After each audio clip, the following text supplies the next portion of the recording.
So, we asked our podcast sponsor, Yeti, for a script to read for their ad. What we got back was the following letter. Dear REI Camp Monster podcast host, we could give you a script outlining all the reasons our coolers, bottles, and bags are the most durable, longest-lasting outdoor gear on the market. But as the saying goes, seeing is believing. So, we'd like to send a few of our Tundra hard coolers to your office, along with a big old grizzly bear, so you can properly put the coolers to the ultimate test. Now, please keep this testing project secret. As you can imagine, lawyers get nervous when a hungry bear's let loose on a cooler full of meat. Just shoot us your shipping address and we'll get everything delivered to you in Washington. Signed, your friends at Yeti.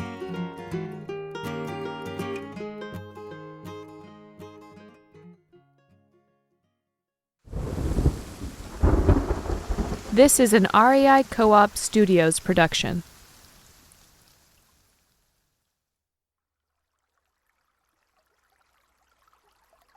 Pope Lick Creek.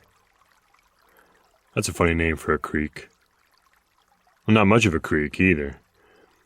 It only runs for a few miles south of Louisville, Kentucky. And just before the little creek empties into Floyd's Fork, it's crossed by an old, high, single-track railroad trestle. People call it the Pope Lick Trestle. Funny name for a trestle.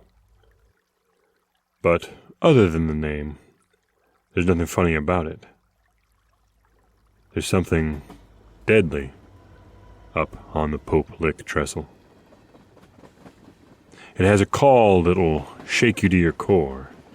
And if you're on the trestle when you see it, it's already too late to run. This isn't a legend, though, and it has nothing to do with the supernatural. The Pope Lick Trestle is a deadly place because visitors don't realize that it still carries a busy freight line. The stories people tell about some kind of goat man creature haunting the bridge will be the least of your worries when a fully loaded freight train is barreling down at you on a high trestle just barely wide enough for the track, its headlight blinding you and the sound of its desperate horn reverberating in your chest. At least once every few years, somebody gets caught by a train on that trestle and killed out there looking for the Pope Lick monster. But there is no monster at Pope Lick. There never was. That story originated somewhere entirely different. A much more remote place, about 80 miles to the east. We're going to tell the original story. A story that starts on a little railroad bridge that really is abandoned. It's a lonely little bridge, and I hope once you hear this story that you'll leave it lonely. There's nothing that you'd want to see there. No earthly reason to go, and nothing good has ever come of the place. We'll tell this tale as a warning, then.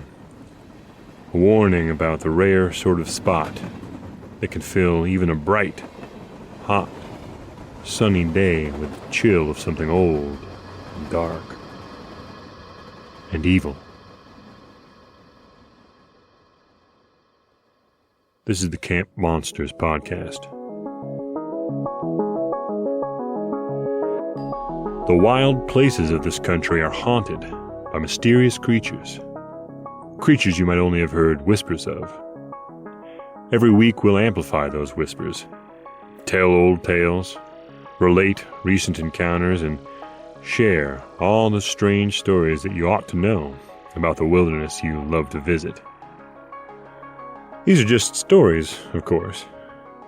They're based on things people claim to have seen and heard and felt, but then witnesses can be mistaken. Listen to these stories and decide for yourself. They couldn't be true, could they?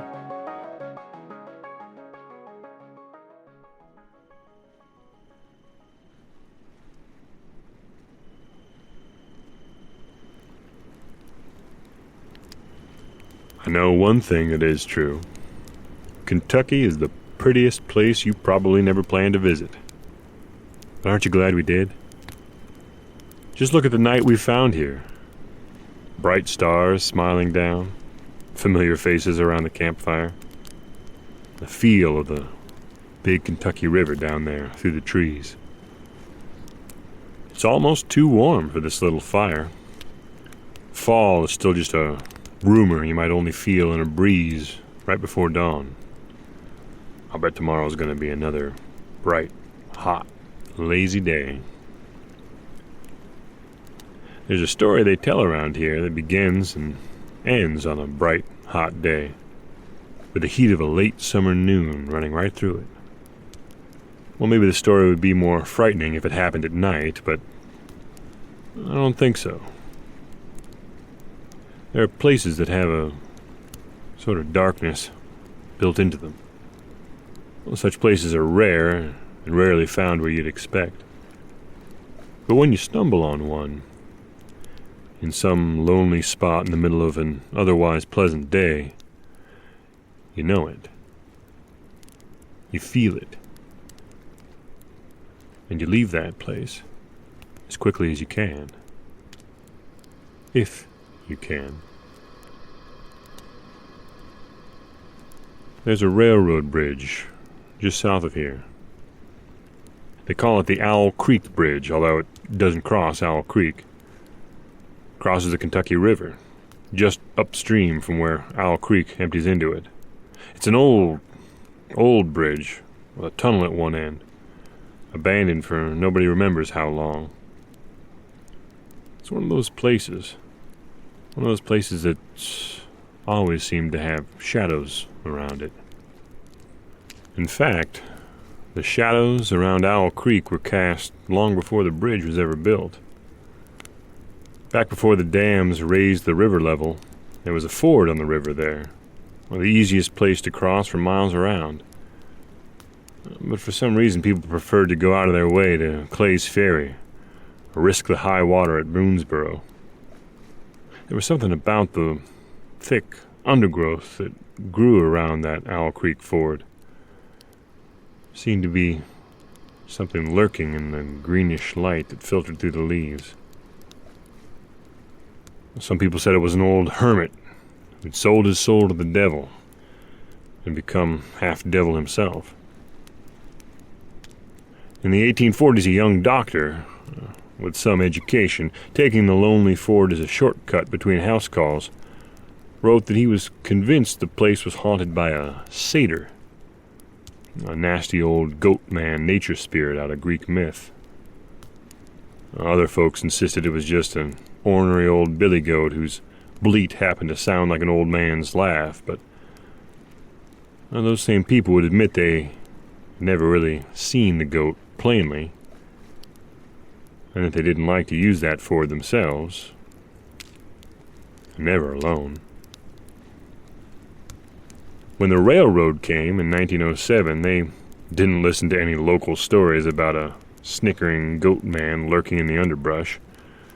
They just saw an easy river crossing on the map. Well, they cleared the brush, blasted a tunnel through the far bank, and built a bridge across the river there, right where the ford was.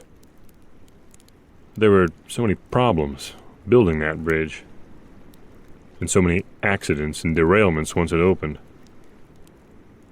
Well, within a few years, the railroad went to the trouble and expense of blasting another tunnel and building another bridge just a bit further south.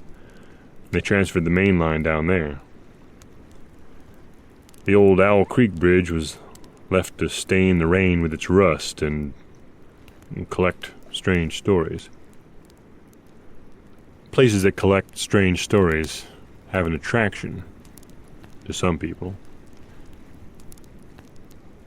It was in late summer, some years ago, when 2 kids went out to the bridge.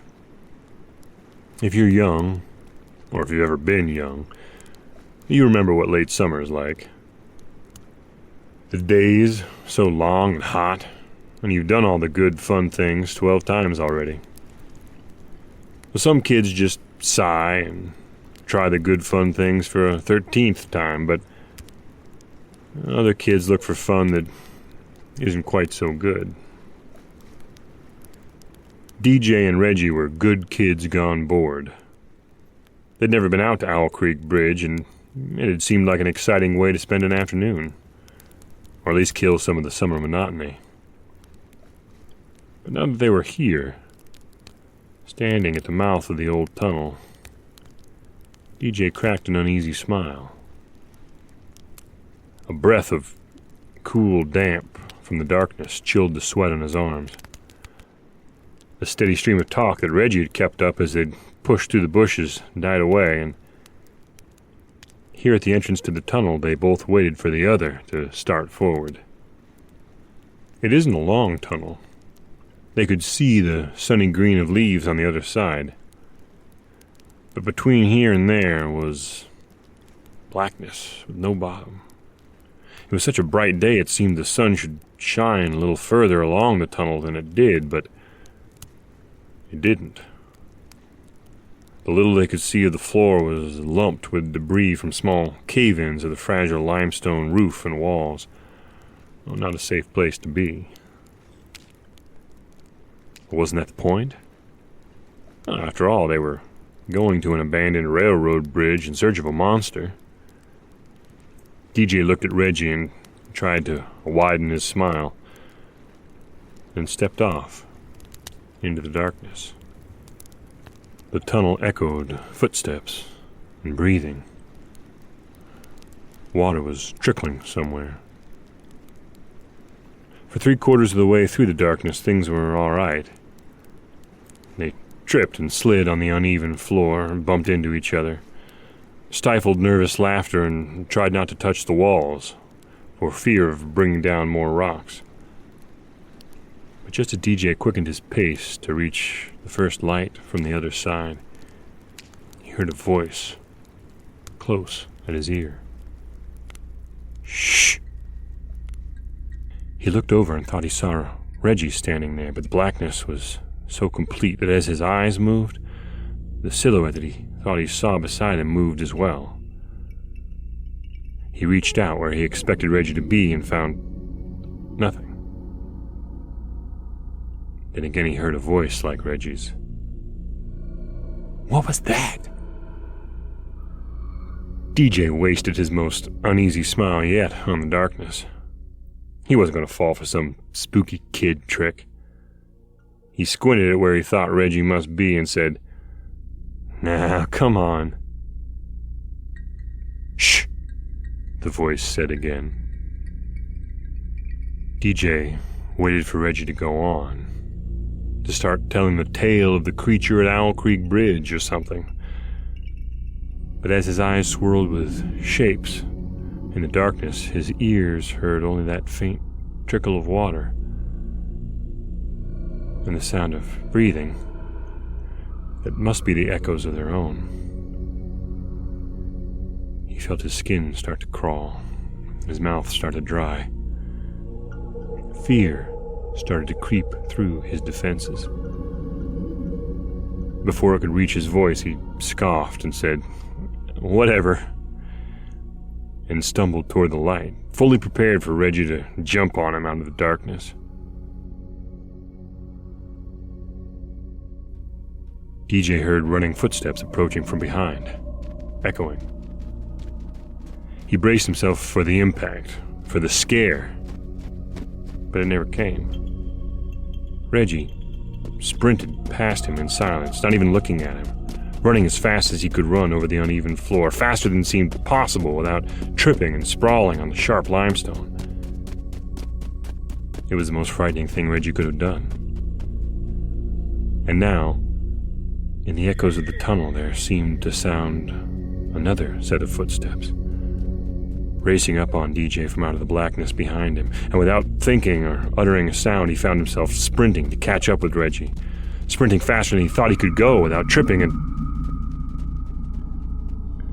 as DJ flew through the air and scraped to a stop through the dust and jagged rocks outside the tunnel, he turned his body to face the echoes of the footsteps that were chasing him. He swung his eyes up to see nothing. Darkness. Darkness. down the length of the tunnel to the green light where they'd come from. Silence, now that the echo of his own footsteps had faded.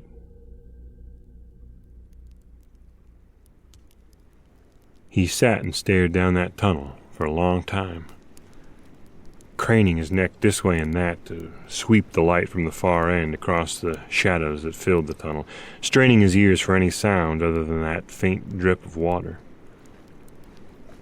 He rubbed his knees and elbows and the side of his chin where the rocks had skinned him when he fell. Once the fear had subsided enough for him to look away from the tunnel, he glanced around to see where Reggie was. And Reggie was nowhere.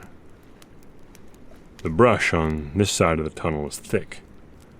Bushes growing on the old rail grade up to the mouth of the tunnel and little trees crowding in on either side. The light through the leaves was green and the air was tremendously hot and still. The insects sang out of sight. "Reg!" DJ called. No answer.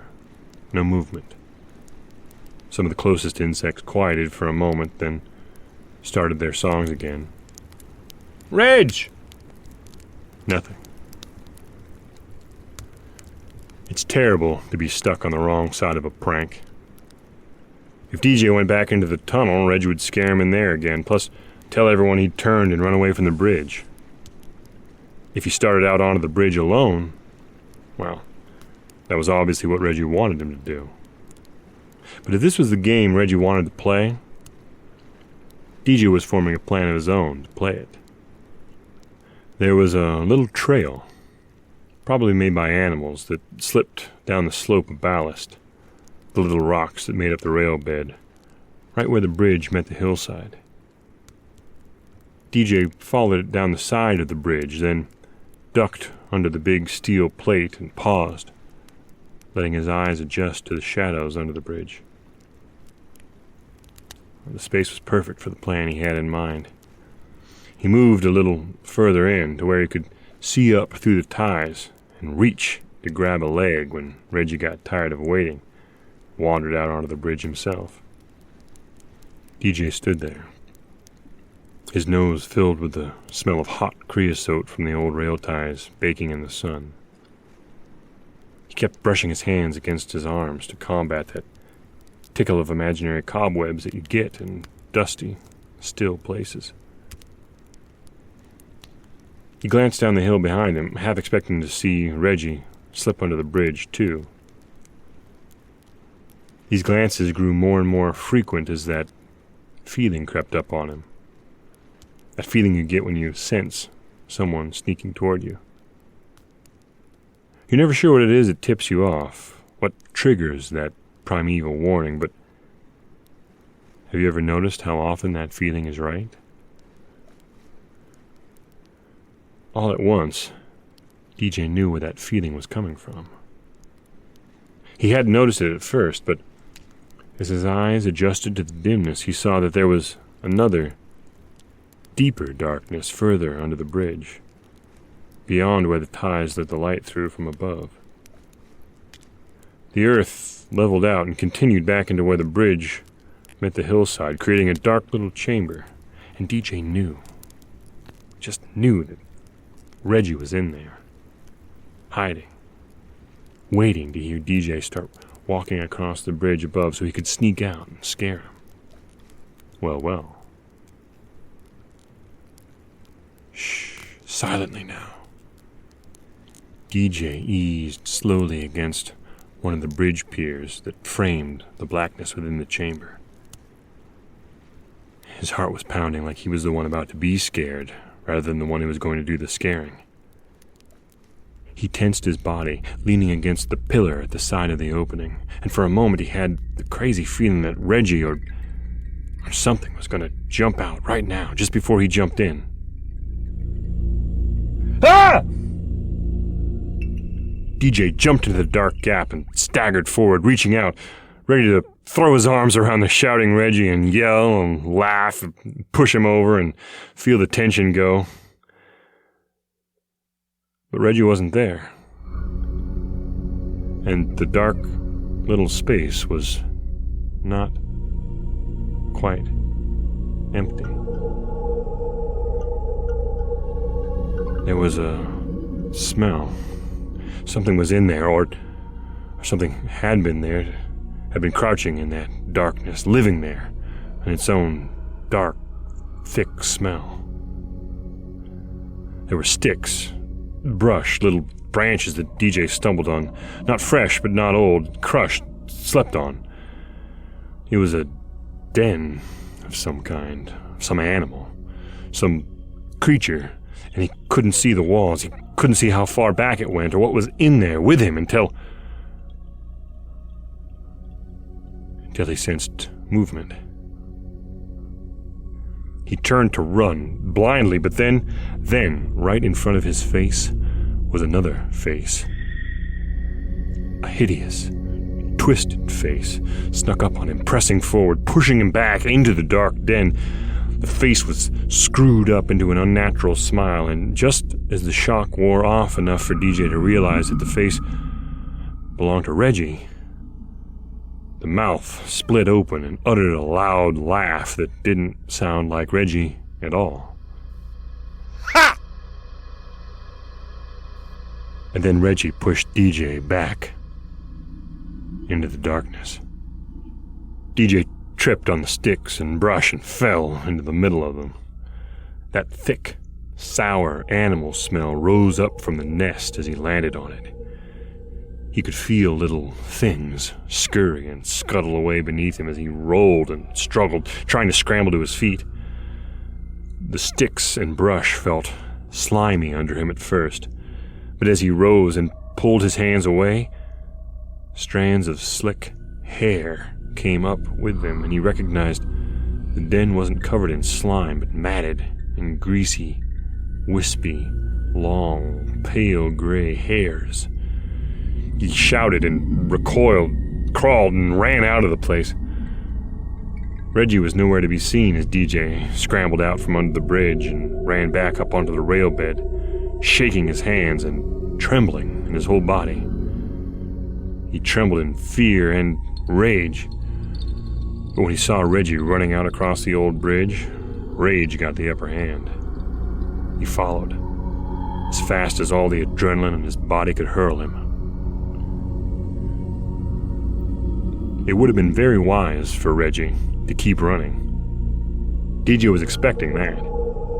He couldn't wait to catch him, to grab Reggie by his collar from behind, pull him back and down and feel him twist and tumble, then pay him back good.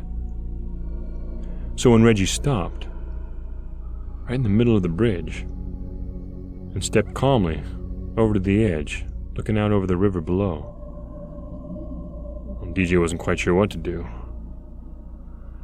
It'd be cowardly to shove him off. He wanted to fight him, but not out here in the middle of this bridge.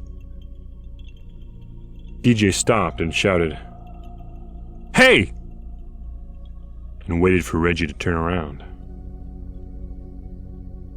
And then Reggie did turn around.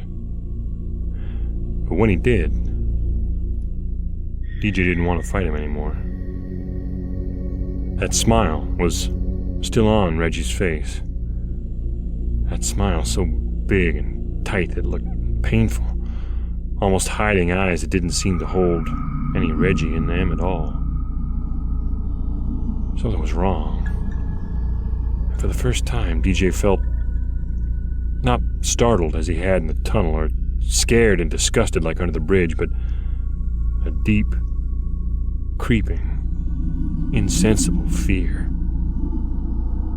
The need to leave, to be gone, to disappear from this place at any cost, to get away not from his friend Reggie, but from whatever had happened to Reggie. To get away before it happened to him, too.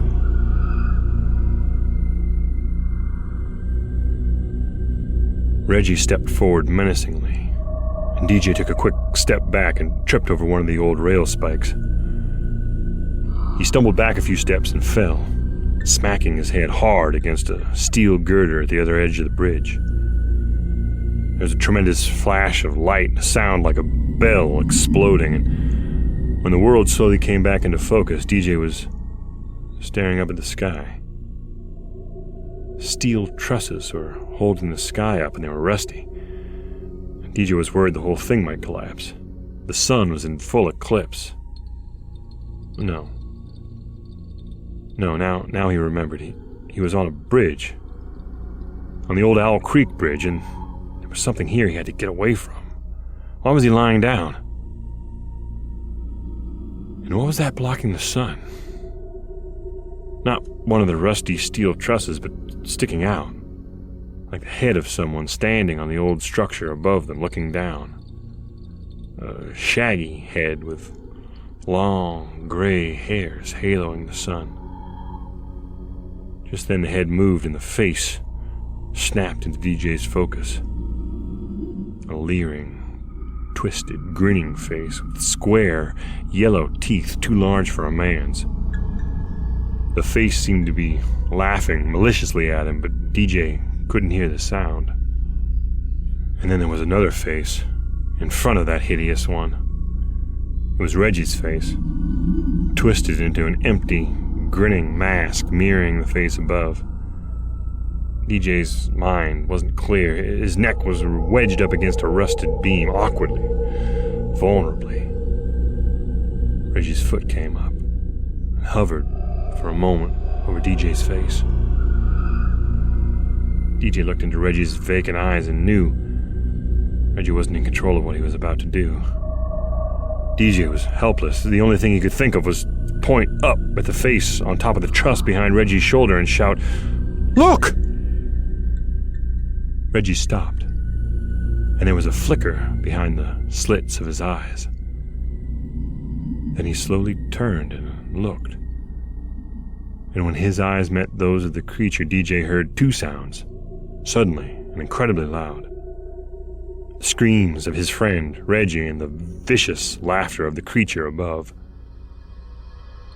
In the next instant, Reggie leapt, clear over DJ and off the bridge, and the creature's laughter became so loud in DJ's head that he pulled himself onto his knees and clutched his hands over his ears. Well, this did nothing. If anything, the laughter became louder.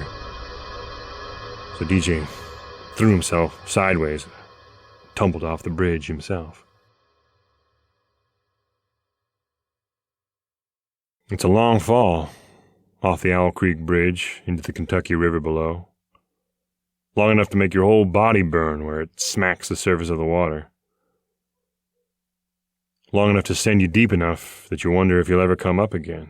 But then you do, and you're floating, and you're all right. Now the boys lost their shoes to the river and let themselves go away downstream a while before they swam to the far shore. They pulled themselves out onto the bank and sat there, wet, panting in the sun, looking at each other. Then Reggie said, "What happened?" He didn't remember anything after the tunnel. And DJ just shook his head. Once they dried out a bit, the two climbed through the woods and made their way back to town. Reggie started rattling on, chatting just like he always did, talking about the heat stroke that he figured he must have got on the way to the bridge and bugging DJ about how they ended up in the river with their clothes on. Once they made it to the road and started walking along with the cars whizzing by and the sun streaming down, everything that had happened at the bridge began to seem more and more unreal, incredible. DJ was beginning to wonder if he'd been the one with the heat stroke. Maybe he dreamed the whole thing when Reggie reached over and plucked at the back of DJ's shirt. "Whoa, who have you been hanging out with?" Reggie leered, holding up a couple strands of long, pale gray, greasy-looking hair.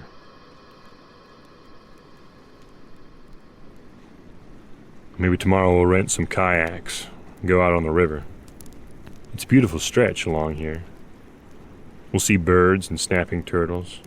If we want to paddle upstream a bit past the old power station, we'll Go under a rusted old railroad bridge right there by Owl Creek. You can't see the mouth of the tunnel from the river. It's all overgrown. But I wouldn't recommend getting out to explore. Kentucky may be the prettiest place you've never planned to visit, but now that we're here, there are still a few spots that you shouldn't want to go to. There are places under the trees that stay pretty dark, even on the brightest summer day. Well, here's a bucket. Yeah, we better put the last of these coals out. Would you mind heading down to the river? Oh, sure. Well, I'll go if you go.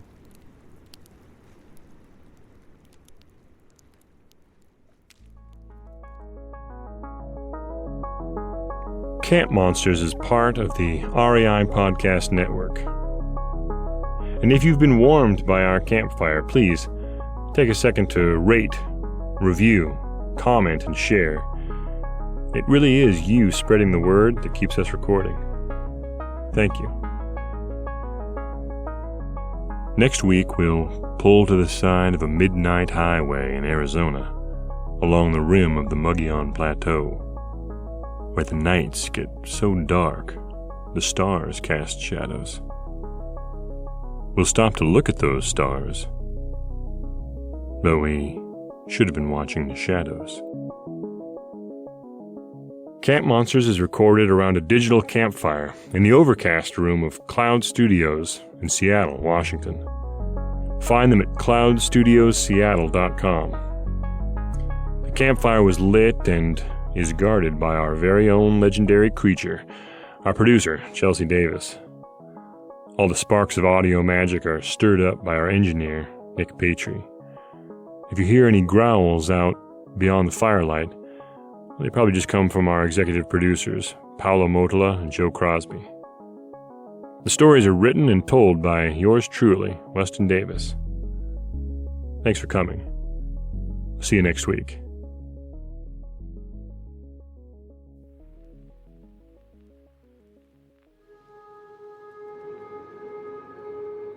This season of Camp Monsters is brought to you by Yeti. In addition to their incredibly strong coolers, Yeti also makes a line of versatile, durable, fully submersible dry bags. Well, it's a handy thing to have when you're rafting or fishing or, when an evil goat man chases you into a raging river.